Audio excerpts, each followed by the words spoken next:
We'd be happy if you just left already. Seriously, Sam, you're just taking up space. That was the last thing my brother said to me before he slammed the door of my childhood home in my face. He was laughing, actually laughing. Beside him, his wife was smirking like she just won the lottery. They thought they had won. They thought that by kicking out the reclusive, weird sister who stayed in her room all day, they were finally going to take control of the family house and my parents' wealth. But here's the thing they didn't know. The comfortable life my parents were living, the paid bills, the high-speed internet, the reason they never had to worry about money? It wasn't because my parents were rich, it was because of me. They saw a jobless introvert playing with computers. What they didn't see was a six-figure business owner who was quietly dumping $2,500 a month into the household account just to keep the lights on. So I did exactly what they asked. I left, but I took my money, my tech, and my dignity with me. And let me tell you, watching their world crumble from a distance wasn't just satisfying. It was a masterclass in karma. I'm Samantha, and this is the story of how my family threw out their golden goose and then cried when the eggs stopped coming. Let's rewind a bit. I need you to understand how I ended up being the ghost in my own house. Growing up, I was never the daughter my parents wanted. You know the type. They wanted a cheerleader, a social butterfly, someone who talked about boys and prom dresses. Instead, they got me. I was the girl in the back of the class taking apart a broken toaster just to see how the coils worked. By the time I hit middle school, I wasn't hanging out at the mall. I was dumpster diving for e-waste, finding old PC towers, and learning how to code. To my parents, this was weird. They didn't get it. "Stop wasting time with those machines, Samantha," my mom would yell. "Go outside, make friends." But the more they pushed, the more I pulled away. I felt ignored. I felt like my interests were a burden to them. So I created my own world inside my bedroom. My brother, Kevin, was the only bright spot back then. He was 5 years older, the golden boy, the charmer. Back in the day, he used to defend me. He'd say, "Let her be, Mom, she's smart." Whatever happened to that Kevin? I still don't know. By the time I graduated high school, I had checked out of the normal path. I didn't want to go to college and rack up debt. I already had a skill set. I started fixing computers for neighbors. Then I started flipping hardware online. By age 20, I had registered my own LLC, building custom high-performance rigs for gamers and video editors. I was making good money. Really good money. But because I worked from home, usually in my pajamas, often waking up at noon because I worked until 4 a.m., my parents just saw a lazy bum. "When are you going to get a real job?" my dad would ask, usually while watching the 65-inch 4K TV that I bought him for Christmas. I tried to explain. "Dad, I run a business, I have clients." He'd just wave a hand. "Sure, Sam, playing video games isn't a business." It was exhausting trying to prove my worth, so eventually, I stopped trying. I just paid my share and stayed quiet. And when I say paid my share, I mean I was contributing $20,500 every single month to the household expenses. Mortgage, utilities, groceries, insurance. I covered a huge chunk of it. My parents took the money, of course, but they never acknowledged it. They just assumed that's what I should do for the privilege of living under their roof. They deluded themselves into thinking they were funding their lifestyle with their retirement savings, conveniently forgetting that my cash injections were the only reason they weren't dipping into their 401ks. And then, Kevin got married. Enter Ashley. Ashley was Kevin's high school sweetheart. She was everything I wasn't. Loud, materialistic, and obsessed with appearances. From the moment she officially joined the family, she looked at me like I was a stain on the carpet. She'd come over for dinner and make snide comments. "So Sam, still living with Mommy and Daddy? Isn't it time you found a husband or, I don't know, a life?" Kevin, who used to be my defender, had changed. Maybe he was tired of defending the weird sister, or maybe Ashley just wore him down. He started joining in. "Yeah, Sam, it's getting kind of pathetic. You're 25. The atmosphere in the house shifted from indifferent to hostile. My parents, desperate for grandkids and loving the attention Ashley gave them, started siding with her. They stopped cooking for me. They started leaving notes on my door telling me to do chores that I had already done. It was a coordinated effort to make me uncomfortable. Then came the conversation that changed everything. It was a Sunday afternoon. Kevin and Ashley were over, and my brother called a family meeting. I walked into the living room, and the vibe was heavy. Sam, Kevin started, not even looking me in the eye. We've been talking. Mom and Dad are getting older. Ashley and I are going to be taking care of them eventually. We're thinking about the future of this house. I crossed my arms. Okay, and? Well, Ashley chimed in, inspecting her manicured nails. Since Kevin and I will be the ones burdened with caring for your parents, it's only fair that we inherit the house and the assets. We think you should sign a waiver giving up your claim to the inheritance. I literally laughed out loud. Excuse me? You want me to sign away my rights? Why? Because you don't contribute anything, Kevin snapped. You sit in your room all day. Mom and Dad have plenty of money, sure, but that's their money. You're just a drain on resources. If you leave, at least we can put that room to good use. Maybe a nursery. I looked at my parents. Is this true? Do you agree with this? My mom looked away. Well, Samantha, Kevin has a point. You're untraditional. They are starting a family, it makes sense. They thought their financial comfort was due to their own wealth. They truly believed I was the leech. So, I said, my voice shaking with a mix of rage and adrenaline. You want me to leave? You want me out of the house and out of the will? We'd be happy if you left already. Kevin laughed. Ideally, by the end of the month. I looked at them. Really looked at them. My brother, arrogant and greedy. My sister-in-law, smug. My parents, willfully ignorant. Okay, I said calmly. Kevin blinked. Okay? Yes. I'll move out. I'll be gone in 2 weeks. And don't worry about the inheritance. You can have it all. I didn't mention the $2,500. I didn't mention that I handled all the IT maintenance for the smart home, the network, and their devices.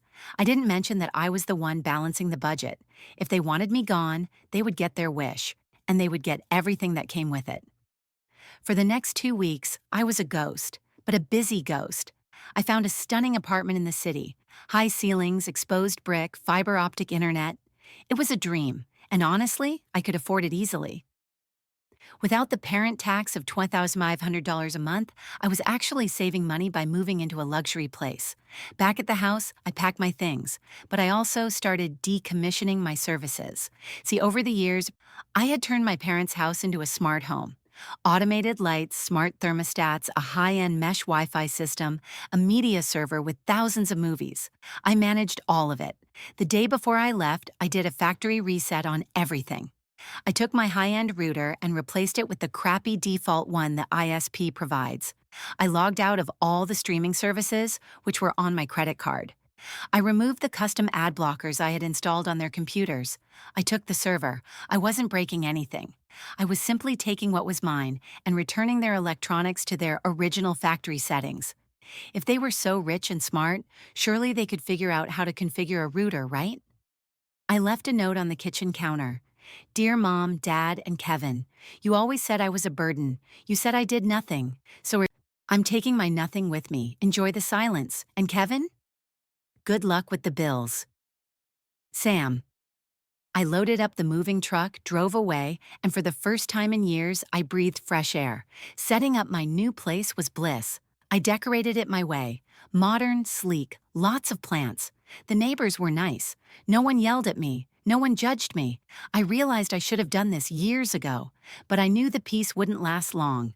The tech support withdrawal hits fast. It took exactly 3 days. My phone rang. It was Mom. Samantha, she shrieked. What did you do to the television? I put her on speaker while I watered my plants. I didn't do anything, Mom. What's wrong? It's broken. Netflix isn't working. The internet is slow. The thermostat is stuck on 60 degrees. Did you break it before you left out of spite? Mom, I said, using my best customer service voice. I took my equipment, the stuff that I bought. You're just using the basic house stuff now. And Netflix? That was my account. You'll have to subscribe yourself. Well, fix it, she demanded. Come back here and set it up again. Your father is furious. I can't do that, I replied. I don't live there anymore. Remember? I'm a burden. If you want IT support, you can call a technician. They charge about $100 an hour. You ungrateful brat. She hung up. I sipped my coffee. Strike one. A week later, the email came. It was a nasty one from Ashley, claiming that removing the internet was childish and that I was just jealous of their happiness. I deleted it without reading past the first line, but the real bomb dropped a month later. The bills were due. This time, it was my dad calling. Sam. He sounded tired. I'm looking at the bank statement. Okay? Why is there Where's the deposit? The money you usually transfer? I paused. Dad, I moved out. Why would I transfer money for household expenses to a house I don't live in? But, he stammered, that money wasn't rent. That was for the family pot. You know your mother and I are on a fixed income. We rely on that. Dad, I said firmly, you kicked me out. Kevin said I was a drain on resources. He said I contributed nothing, so naturally when I left, the nothing I was contributing left too. But we have the mortgage, the car payments. Kevin and Ashley are talking about renovations. Sounds like Kevin and Ashley need to step up then, I said. They wanted the house. They wanted the inheritance. They can have the bills too. Can you just lend us $500? He pleaded. It was pathetic. Just until we sort this out? No, I won't lend you money. I won't fix your computers. I am done. You chose Kevin. Let Kevin handle it. I blocked his number. I blocked Mom. I blocked Kevin and Ashley. For the next few months, the silence was golden. I focused on my business. I actually met someone, a guy named Mark, a software engineer who thought my server rack was hot. We clicked instantly. We started dating, traveling, living the life I was always denied. But you know how small towns are. News travels. Apparently, things at the mansion were imploding. Without my $2,500, my parents were hemorrhaging money. They burned through their savings in 6 months. Kevin, who worked a mid-level sales job, couldn't cover the deficit, especially since Ashley refused to cut back on her spending. I heard through a mutual friend that Kevin tried to call me from a burner phone once. He left a voicemail screaming, "You tricked us. You knew we needed that money. You ruined this family." I didn't ruin the family, Kevin. I just stopped subsidizing your delusion. 5 years. That's how long it's been. A lot has changed. I married Mark. We have a beautiful house, one that we bought with our own money, and we have 4 amazing kids. Yes, 4, it's chaotic, but I love it. And a golden retriever named Pixel. I hadn't spoken to my family in all that time, but recently Mark asked me about them. He's a sweet guy, very family-oriented, and he wondered if maybe, just maybe, time had healed some wounds. He suggested we look them up just to see if they were okay. I was curious, I admit. So instead of calling, I hired a private investigator. I just wanted a status report, no contact. The report I got back, wow, it was a tragedy written in red ink. Here's what happened. My parents are drowning. They racked up over $100,000 in debt trying to maintain their lifestyle and keep Kevin and Ashley happy. They took out a second mortgage on the house, then a third. The house, my childhood home, is gone. They sold it 6 months ago to avoid foreclosure. It's just an empty lot now. The developers tore it down. My parents are living in a small, rented apartment. And the golden couple, Kevin and Ashley? Disaster. It turns out the stress of the money problems cracked their marriage wide open. Kevin wanted to divorce Ashley because of her spending, but Ashley lawyered up. She's dragging out the divorce, refusing to leave, draining whatever pennies Kevin has left. And the cruelest twist of fate? The reason they wanted me out? To make room for a nursery? It never happened. The PI found out that Kevin is infertile, like medically impossible to have kids. The grandchild my parents sacrificed their daughter for never existed. Reading that report, I felt a mix of emotions. Sadness, sure. It's sad to see people you once loved destroy themselves, but mostly I felt relief. I dodged a bullet.